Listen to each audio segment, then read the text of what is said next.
आप सभी को मेरा प्रणाम। जय श्री राम।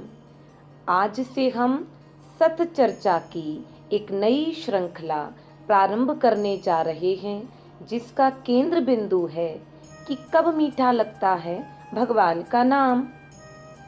हमने इस चर्चा को सत चर्चा इसलिए कहा है क्योंकि इस चर्चा का उद्देश्य यही है कि हम भगवान के नाम की महिमा का अनुभव करें और प्रेम और विश्वास के साथ भगवान के नाम का आश्रय लें।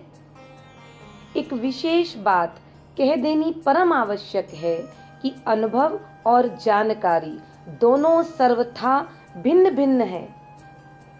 जानकारी भगवान की और भगवान के नाम की महिमा की हमें अरबों नहीं खरबों वर्षों से है, फिर भी हमारा जीवन नहीं बदला, सांसारिक आश्रय हमारा नहीं छूटा।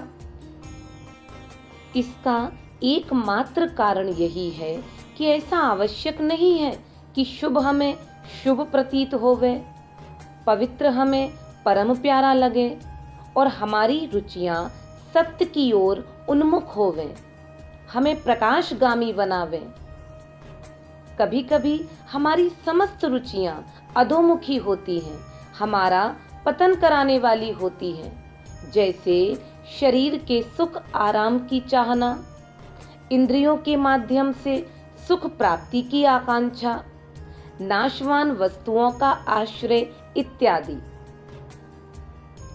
स्वाद की दृष्टि से मदिरा मधुर नहीं होती, फिर भी हम उत्साह से मदिरा पान करते हैं। पशुवध और उनके मांस का सेवन किसी भी दृष्टि से उचित नहीं है, फिर भी हम मांसाहार का प्रयोग करते हैं केवल अपनी इंद्रियों की तृप्ति के लिए। संक्षेप में अगर हम कहें तो पूर्व जन्मों के स्वभाव संस्कार से और वर्तमान जीवन के आचरण से हमारा विवेक दब जाता है और भोग प्रधान जीवन ही हमारा लक्ष्य बन जाता है। भोग से ही यदि तृप्ति हो सकती तो हर योनि में, हर जीवन में यह जीव भोगों का उपभोग करता रहा है, फिर भी उसे तृप्ति नहीं हुई है।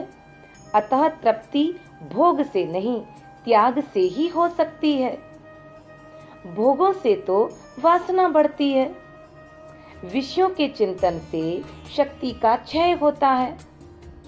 वहीं दूसरी ओर भक्ति रस से इंद्रियां पुष्ट होती हैं, भगवान के नाम स्मरण से जीव की मानसिक शक्ति दृढ़ होती है।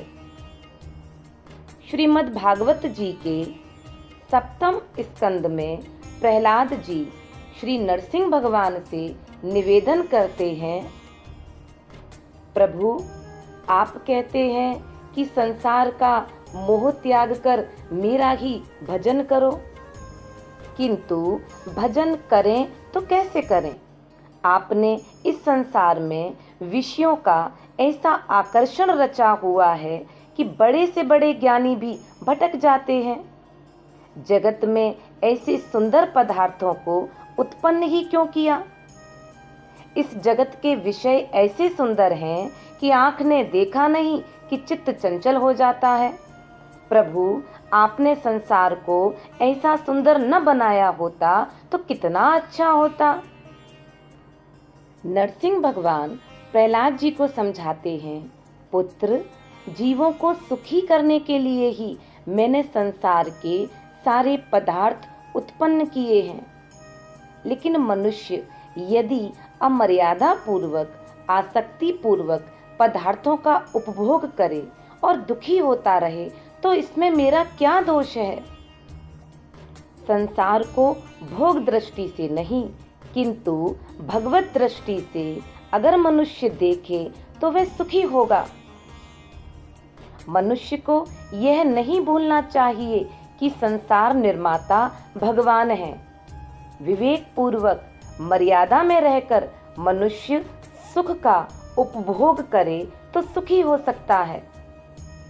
सभी के सुख के लिए ही संसार का निर्माण किया गया है, किंतु अपने ही विवेक का अनादर करने पर मनुष्य को दुखी होना पड़ता है। श्री नरसिंह भगवान की इस बात को हम एक दृष्टांत के माध्यम से समझने का प्रयास करेंगे। किसी एक गांव में पीने के पानी की बड़ी तकलीफ थी। अन्नदान से भी जलदान श्रेष्ठ कहा गया है। अतः वहां के एक सेठ ने हजारों रुपयों की लागत से जनता के हित के लिए एक कुआं बनवाया। लोग जल का उपयोग करते और सेठ जी को आशीर्वाद देते। एक दिन एक छोटा बालक असावधानीवश खेलता कूदता कुएं के नजदीक पहुंच गया और किसी कारण से कुएं में गिरकर पानी में डूबकर मर गया। अति दुख में विवेक नहीं रह पाता उस मृत लड़के का पिता सेठ के साथ झगड़ा करने लगा और कहने लगा, यदि उन्होंने कुआं बनवाया ही ना होता तो लड़के की जान न जाती। अब आप विचार करिए, क्या उस सेठ ने किसी व्यक्ति के पुत्र को मारने के लिए कुआं बनवाया था? उसने तो सभी के लाभ के लिए ही कुआं बनवाया था। ऐसे ही यह संसार भी एक कुआं ही है, लेकिन किसी को डुबो देने के लिए अथवा किसी का पतन करने के लिए इसका निर्माण नहीं हुआ है। श्री नरसिंह भगवान कहने लगे, इस जगत को सुखी करने के लिए ही मैंने 2 अमृत बनाए हैं। उनका पान करने से तुम्हारा मन विषयों की ओर आकर्षित नहीं होगा और इंद्रियां तुम्हें सताएंगी नहीं। ये 2 अमृत हैं। पहला है भगवान के नाम का अमृत और दूसरा है भगवान की कथा लीला का अमृत। यकीन मानिए, जब हमारी जिह्वा भगवान के पावन नाम अमृत का पान करती है तब हमें भगवान का नाम अतिशय मीठा लगता है।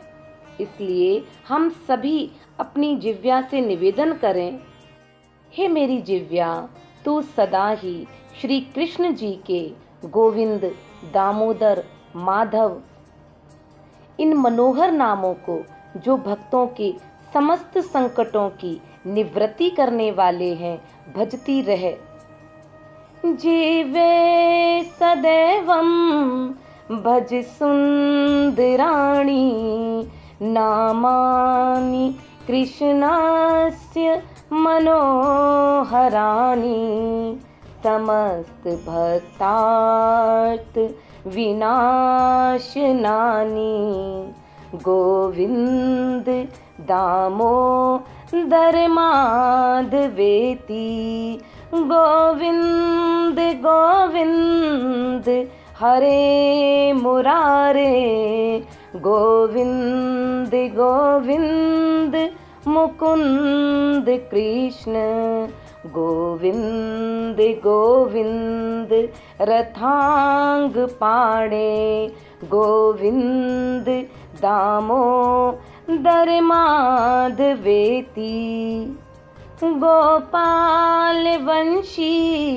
धर रूप सिंधो लोकेश नारायण दीन बंधो उच्च स्वरे स्तवं वद सर्वदेव गोविंद दामोदर माधवेति। हे मेरी जिह्वा, तू निरंतर गोपाल, वंशीधर, रूप सिंधु, लोकेश, नारायण, दीन बंधु, गोविंद, दामोदर, माधव इन नामों का उच्च स्वर से कीर्तन किया कर। सुखावसाने त्विदमेव सारम दुखावसाने त्विदमेव गेयम देहावसाने त्विदमेव जाप्यम गोविंद दामोदर माधवेति। सुख के अंत में यही सार है, दुख के अंत में यही गाने योग्य है और शरीर का अंत होने के समय भी यही नाम जपने योग्य है। कौन सा नाम?